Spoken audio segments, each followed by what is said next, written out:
What's up guys, I'm Dylan. This is another episode of the Dylan Adventure. Today I'll be talking about the stuff behind me over here and things throughout the year that I did. Alright, this is just about what you're going to do, how you apply, well I guess how you apply, then what you're going to do, things that you'll need to pack, things you need to do to get prepared, and things you'll get through the Rotary.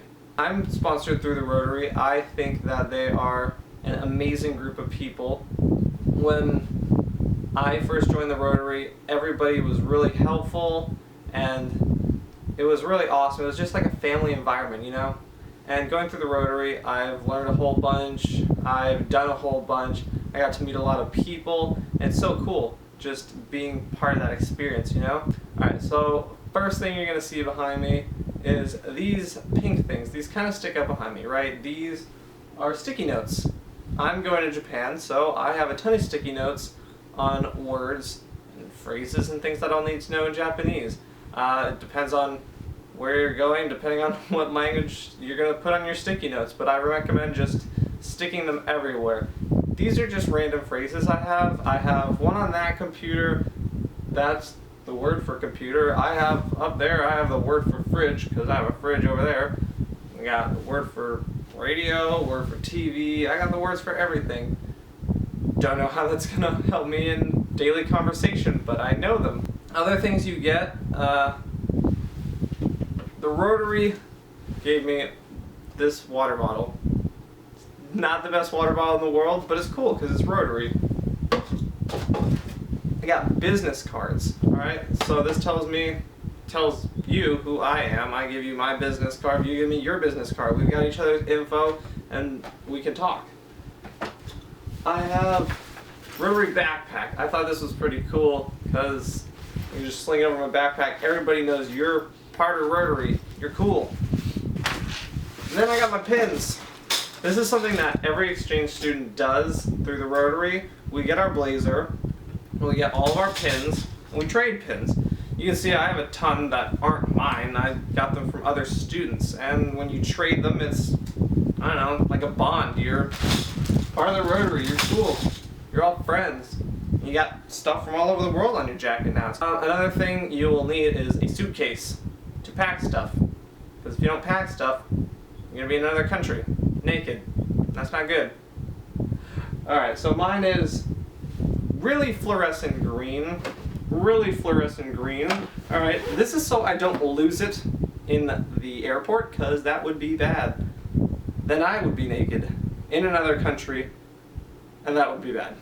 I really like photography, so I got the camera that I am shooting off of right now. I got the Canon EOS Rebel T3i, and it's a really cool camera, I love it, and the film is really great, but I will be using it mostly for photography, so you guys will see that up too.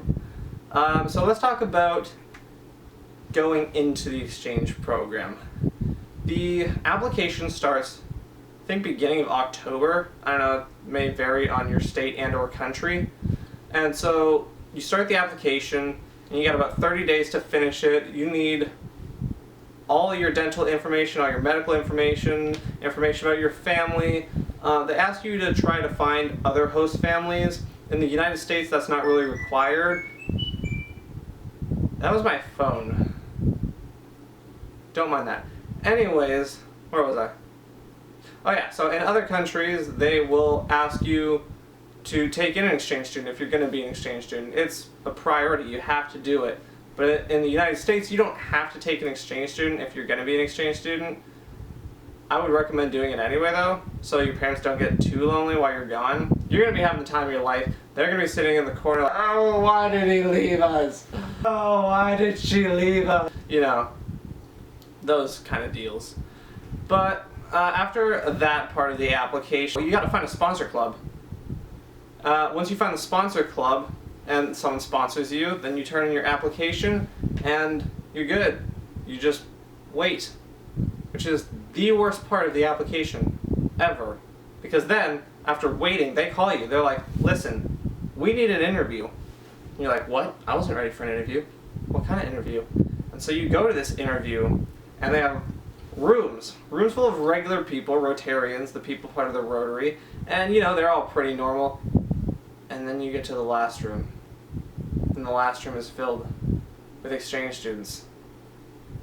And they want to make sure you're ready, so they ask you weird questions. They want to see you sing the Star Spangled Banner while belly dancing on the table. And you're like, how is that going?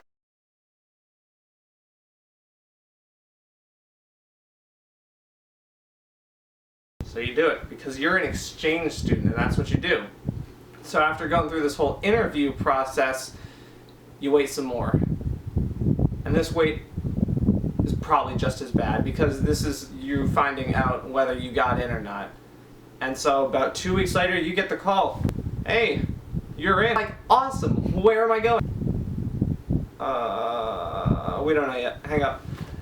So you don't know where you're going yet, and you are freaking out because you wanted a country, but that's not necessarily the country that you're going to get, because when you sign up through the Rotary, you pick 5. 5. Cinco. Forgot 5 in Japanese. But you get 5 countries, and you pick your top, and then the rest. And I picked Japan because I really wanted Japan, and I'm so happy I got Japan. But you might not always get the country you want. And if you back out just because you don't get the country you want, I'm a little disappointed in you, because you got the chance to be an exchange student, to go somewhere else, and you turned it down. It's just not cool. But anyways, after waiting, after being accepted, you find out where you're going. And I got the call, and I was in the car with my family, and they said, "Would you like to go to Japan, son?" And I flipped. I was happy. So after that, about a month after, you go to an orientation. You meet all these exchange students going all over the world, and you're like, whoa, you guys are the coolest people I've ever met.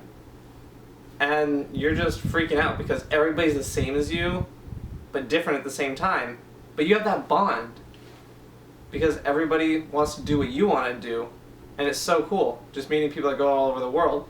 And then it ends, and you have to wait another 3 months to see them again, and you're so sad. But then 3 months come, and you're happy again because it's the other orientation.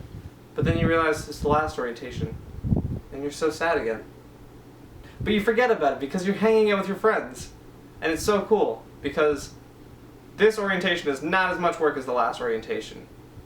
Anyways, so after the orientations, well, in between the orientations, you might have a district orientation, which is just your district. Florida is a multi-district state, so we have like 7 or 8 districts. And I am part of District 6950, so we have 10 people in our district. And the little district orientation that we did, that was an overnight thing, and we hung out in Clearwater and we all bonded and stuff, and that was really fun. And just seeing other exchange students was really cool. So it's summer and you're signing up for your visa. If you're going to an Asian country, this is stressful because it just is. I don't know, signing up for a visa is just stressful. I don't know how to describe it. But when you're signing up for the visa, you have to do all this paperwork, and you have to send out a whole bunch of stuff to this company called... Nah, I probably shouldn't say that. When you're signing up for your visa, you're doing all this paperwork, and you have to send all of this stuff into another company, and you just sit there eagerly waiting for them to turn your visa application into the consulate. Then you have to wait to see if they accept your application, because if they don't, then they send it back, and then you got to redo the whole thing, which is annoying because you only have like a month and you're stressing. So while you're going through all this, you're working on your language and you're packing, and everything's all stressful, and you're saying your goodbyes, and it's super sad. And I'm going through that right now, but I'm sure it'll be great when I get to my host country, when I get to Japan. It'll be really cool. Okay, so that's pretty much the process. If you guys have any questions, feel free to leave it in the comments. You can hit me up on Facebook, on Tumblr. I don't know how you ask questions on Tumblr, but you guys will figure it out. Instagram. So just find those websites and message me. Alright. Peace out, guys.